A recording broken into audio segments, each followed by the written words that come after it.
जनता और नेता के बीच जो दूरी है, इसे खत्म करने का काम कांग्रेस का काम है।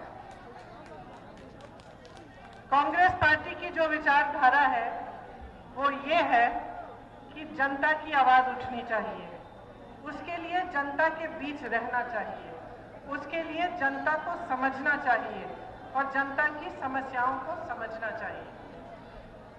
आज जो देश में राजनीति चल रही है, भाजपा की जो केंद्र सरकार है, जो उत्तर प्रदेश की सरकार है, उसकी जो राजनीति है इसके एकदम विपरीत है।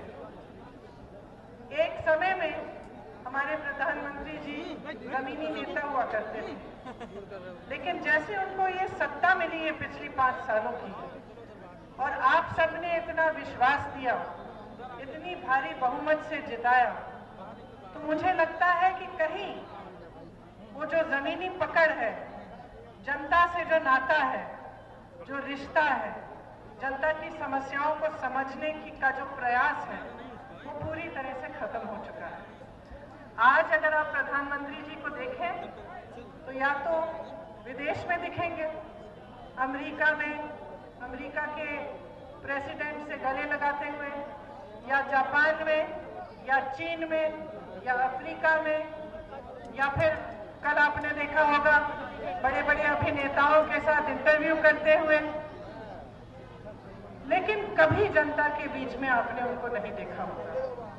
मैं वाराणसी गई, वाराणसी में मुझे पता चला कि 5 सालों में एक गांव में नहीं गए प्रधानमंत्री जी, जबकि वो उन्हीं का क्षेत्र है। एक गांव में एक भी परिवार से उनको समय नहीं मिला कि जाके पूछे कि भाई कैसे जी रहे हो, तुम्हारा जीवन कैसा चल रहा है, तुम्हारी समस्याएं क्या है। तो ये जो अलगाव हो गया है, ये जो दूरी हो गई है जनता से, इसका बहुत बुरा असर पड़ा है पूरे देश पे। क्योंकि जो नीतियां बनी हैं, वो नीतियां सत्ता को बटोर के अपने पास रखने के लिए बन गई। जो नीतियां बनी वो गिने चुने उद्योगपतियों को बढ़ाने की, आगे बढ़ाने के लिए बनी, और जो जनता है प्रताड़ित है, उसके बारे में आपने कुछ नहीं किया। लेकिन आपके प्रचार बहुत बढ़िया हो रहे हैं, क्योंकि पैसा बहुत है खर्चने के लिए, क्योंकि उद्योगपतियों से मिलता है। तो जनता टीवी चलाएगी तो आपका चेहरा दिखेगा, ये बताया जाएगा कि आपने तमाम कार्य किए हैं, जनता का विकास किया है, नौजवानों को रोजगार दिए हैं। तो एक तरह से, एक पूरी तरह से झूठा प्रचार चल रहा है, और उस झूठे प्रचार के पीछे जो असलियत है वो आप जानते हैं, और थोड़ा बहुत मुझे उसका एहसास पड़ रहा है, क्योंकि 2 महीनों से मैं उत्तर प्रदेश में घूम रही हूँ और मैं आपको कुछ कुछ बताती हूँ कि मैंने क्या देखा। वाराणसी गई तो मुझे पता चला कि वो गांव नहीं जाते हैं। फैजाबाद गई तो फैजाबाद के एक किसान ने हाथ जोड़कर, आंसू बह रहे थे उसके आंखों से, मुझे बताया कि दीदी पूरी रात हमें बैठना पड़ता है अपने खेतों में, क्योंकि आवारा पशु आके पूरी रात हमारी खेत चरता है। हाथ जोड़ के कहा कि दीदी हमें बचाओ, इस सरकार से बचाओ। चौराहों पे मैं नौजवानों से मिलती हूँ, क्या कहते हैं? कहते हैं दीदी हमारे पास कोई रोजगार नहीं है। जिस सरकार ने पिछले चुनाव में प्रचार के वक्त ये कहा था कि 2 करोड़ रोजगार हर साल 2 करोड़ रोजगार बनाएंगे, उसी सरकार ने 50 लाख रोजगार घटाए हैं, नोटबंदी करके घटाए, मनरेगा को खत्म करके घटाया। मनरेगा एक ऐसा कार्यक्रम था जो कांग्रेस पार्टी ने शुरू किया था। इसमें 100 दिन का रोजगार आपका अधिकार बन गए कि हर जने को कम से कम 100 दिन का रोजगार का अधिकार है, कानून बन गया था। मनरेगा इसलिए बनाया गया था। आज मनरेगा की स्थिति देखिए, आप काम करते हैं, मजदूरी करते हैं, 6 महीनों के लिए आपको पैसे नहीं मिलते।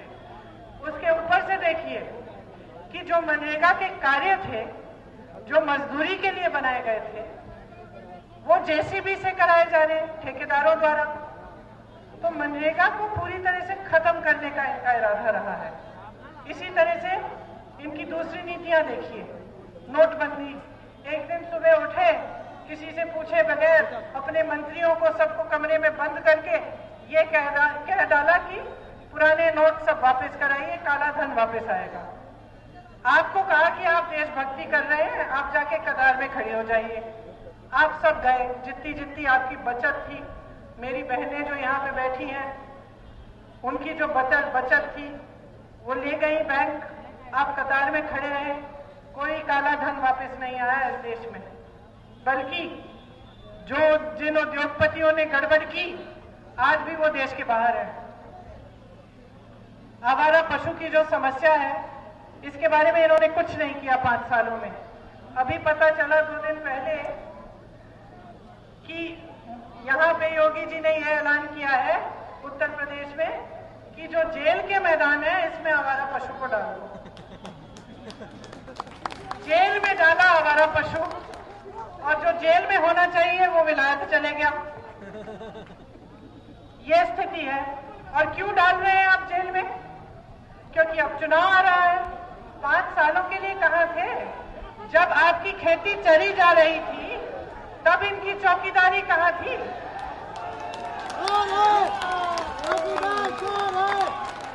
एक आलू के किसान ने मुझे बताया, पश्चिमी उत्तर प्रदेश से एक आलू के किसान ने मुझे बताया कि दीदी, अमीरों के चौकीदार होते हैं, गरीबों के नहीं होते। हम अपनी चौकीदारी कर रहे हैं और इस सरकार ने हमें इस स्थिति में डाल दिया है कि पूरे दिन महिलाओं को बैठना पड़ता है और पूरी रात हम बैठते हैं अपने खेतों में चौकीदारी करने के लिए। ये हालत है। जहां तक रोजगार की बात है तो आप कहिए ही मत, पूछिए ही मत कि क्या स्थिति है। जहां जहां मैं जाती हूँ बेरोजगार लड़के लड़कियां मिलती हैं। आप शिक्षा मित्रों से बात करिए, अनुदेशकों से बात करिए, आंगनवाड़ियों से बात करिए, आशा बहुओं से बात करिए, जिससे बात सरकारी कर्मचारियों से बात करिए, सब दुखी हैं। किसी को मानदेय नहीं मिला, किसी का मानदेय बढ़ाया नहीं है। आशा बहु है, 9 महीने के लिए एक महिला के स्वास्थ्य की वो सारी चीजें कराती हैं, परिवार में जाती हैं, पूछती हैं, मात्र उनको 600 रुपए मिलते हैं। अगर उस महिला ने जिसका बच्चा हो रहा है उसके इत्तेफाक से वो सरकारी अस्पताल में नहीं हुआ तो उनको कुछ नहीं मिलता, जबकि उन्होंने 9 महीनों का काम किया है। मुझे कहती है कि इस समय में, पूरे समय में उनका मानदेय बिल्कुल नहीं बढ़ाया गया है। तो सब दुखी हैं, सब त्रस्त हैं। और ऊपर से आपको दिख रहा है कि बहुत बड़ा बड़ा प्रचार हो रहा है। तो मैं आपसे यह आग्रह करना चाहती हूँ कि सबसे पहले ये जो दूरी है जनता और नेताओं के बीच में, इसे आपको नेताओं को सिखाना पड़ेगा। आपकी जिम्मेदारी है कि आप नेताओं को सिखाइए कि ये सब नहीं चलेगा, हवा में नहीं उड़ सकते। आपने बिठाया है मंच पे, सबको अच्छी तरह से एहसास होना चाहिए। जिसको एहसास नहीं है, जो इस तरह की नीतियां आगे बढ़ाते हैं, आप इस सरकार को देखिए, भाजपा की सरकार को, प्रधानमंत्री जी की सरकार को 550,000 करोड़ रुपए, ये इतना बड़ा आंकड़ा है कि मैं भूल जाती हूँ भाषण में जब कहती हूँ कि कितना बड़ा है। 550,000 करोड़ रुपए इन्होंने बड़े उद्योगपतियों को माफ किए हैं। बड़े उद्योगपतियों को। जब कांग्रेस पार्टी कहती है कि किसानों के कर्ज माफ करो तो ये कहते हैं कि पैसे नहीं है। जब कांग्रेस पार्टी कहती है कि हम सरकार में आएंगे तो हमारी एक योजना है जिसको हमने न्याय योजना कहा है। न्याय मतलब न्यूनतम आय योजना। इसका मतलब है कि हर गरीब परिवार को कम से कम साल में सरकार 72,000 रुपए देगी। हमने ये घोषणा की कांग्रेस पार्टी ने।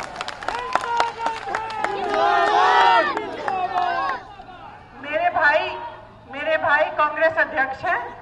उन्होंने जो वित्त मंत्री होते थे कांग्रेस के, उनसे कहा कि आप अच्छी तरह से जांच कीजिए कि अगर सरकार को गरीब परिवारों की मदद करनी है तो कितने पैसे दे सकती है।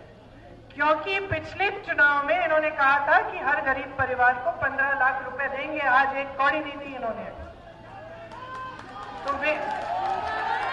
तो कांग्रेस के अध्यक्ष ने कहा कि आप पता करिए सच्चाई क्या है। हम झूठी राजनीति नहीं करेंगे, सच्चाई क्या है। असल में अगर सरकार को देना है तो कितना दे सकती है। तो तो उन्होंने कहा कि सरकार 72,000 रुपए हर गरीब परिवार को दे सकती है। तो ये हमारे घोषणा पत्र में हमने लिखा। अब जिस दिन वो घोषणा पत्र निकला और ये बात बाहर आई, सारे भाजपा के नेता चिल्लाने लग गए, कहने लग गए कि ये लोग सोचते हैं कि कहां से आएंगे ये पैसे, ऐसे नहीं है सरकार के पास इस तरह के पैसे, ये तो जुमले कर बना रहे हैं। तो जुमले बनाने वालों ने हम पर ये इल्जाम लगाया कि हम जुमला बना रहे हैं, और ये जो 72,000 रुपए हैं जो हर गरीब परिवार को मिल सकते हैं, इनका कहना है कि सरकार के पास पैसे नहीं है। लेकिन इन्हीं के सरकार के पास पैसे थे 550,000 करोड़ जब उद्योगपतियों के कर्ज माफ करने थे। वो पैसे कहां से आए? वो पैसे कहां से आए? वो पैसे आपकी जेबों से आए हैं। आप तमाम यहाँ पर किसान भाई हैं, आपसे बीमा लिया जाता है, आपसे बीमा लिया जाता है। और कल मुझे अमेठी में किसान मिले और मैंने उनसे पूछा कि जब मुसीबत आती है तो आपको बीमा के पैसे मिलते हैं? कहा कि बिल्कुल नहीं मिलते। आपको मालूम है कि किसान की बीमा से उद्योगपतियों का कितना फायदा हुआ है? 10,000 करोड़ रुपए, 10,000 करोड़ रुपए का फायदा आपकी बीमा से उद्योगपतियों को हुआ है। कैसे? देश भर के जितने भी किसान हैं उनसे हर महीने पैसे थोड़े पैसे लिए जाते हैं। किसकी जेब में जाते हैं? उन उद्योगपतियों की जेब में जा रहे हैं। और जब अकाल आता है, जब आपत्ति आती है, तो वो आपके जो बीमा के पैसे हैं आपके पास नहीं पहुंच पाते। तो ये स्थिति है सरकार की झूठ बोलने की, इसकी नीयत खराब है। ये जो झूठों की राजनीति चली है, जो 5 सालों से झूठ पे झूठ पे झूठ पे झूठ और दुर्प्रचार किया जा रहा है, ये जो नेता जो आकर चुनाव के सामने चुनाव के समय पाकिस्तान की बात करते हैं आपके सामने, दूसरी चीजों की बात करते हैं, लेकिन आपकी समस्याओं की बात नहीं करते। जिनको ये सनक है मेरे परिवार के बारे में कि मेरे परिवार के बारे में ही बात करते रहते हैं, 50% इनका जो चुनावी भाषण होता है यही होता है कि नेहरू जी ने क्या किया, इंदिरा गांधी ने क्या किया। लेकिन ये नहीं बताएंगे कि 5 सालों में इतनी पूरी सत्ता लेकर इन्होंने क्या किया। चोरी किया है।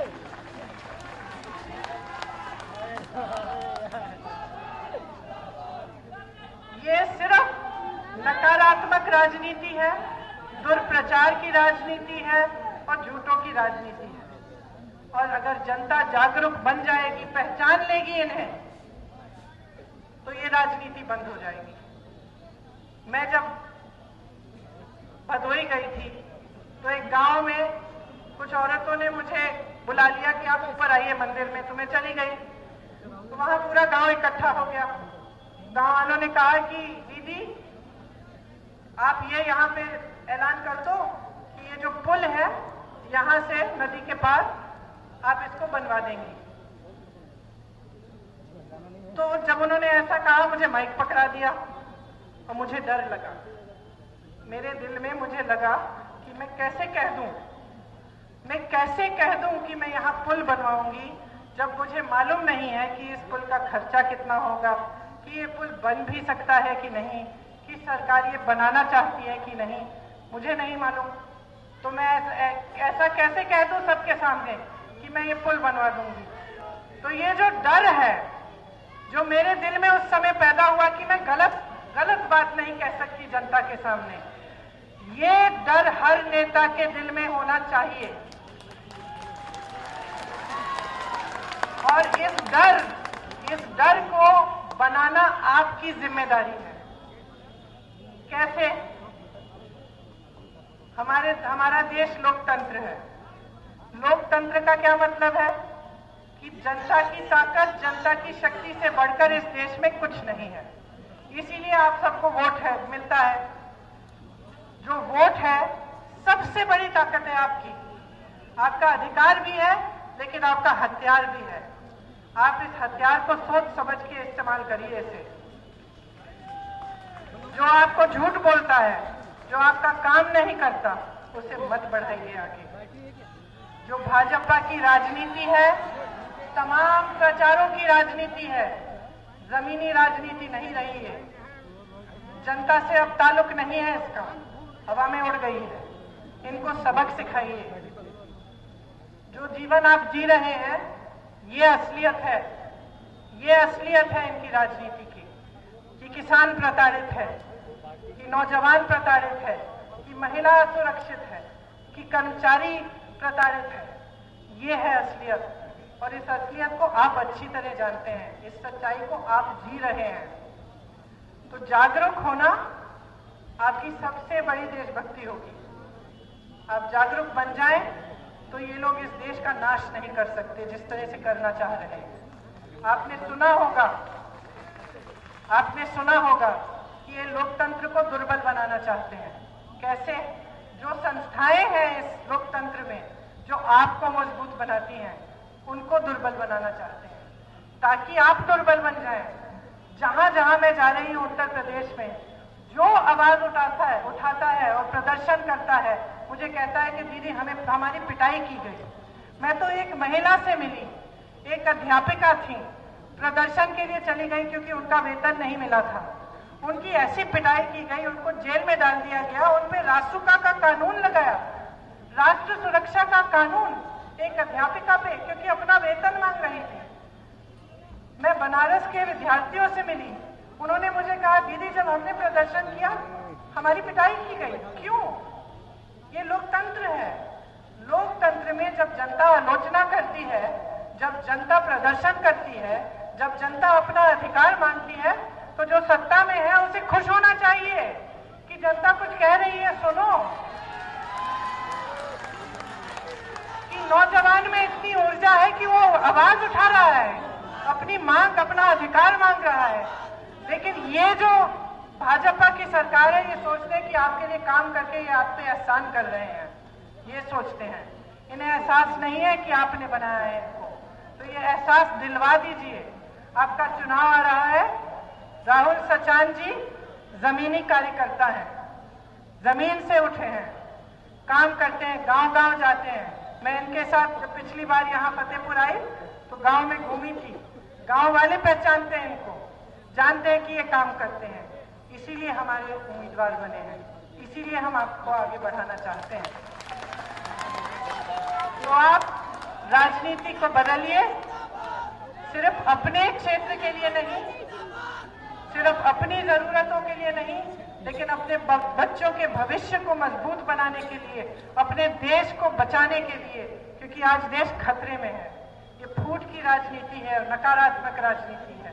इसे आप परे करिए और एक ऐसी राजनीति लाइए जो आपकी बात करे, जो आपकी समस्याओं की बात करे, जो उनका हल करे, उनका हल करने का पूरा प्रयास करे और आपके प्रति समर्पित रहे। यही बातें कहनी थी। जब वोट डालने जाएंगे तो जरा मन में रखिएगा और भारी बहुमत से राहुल जी को जिताइए। बहुत बहुत धन्यवाद आपका।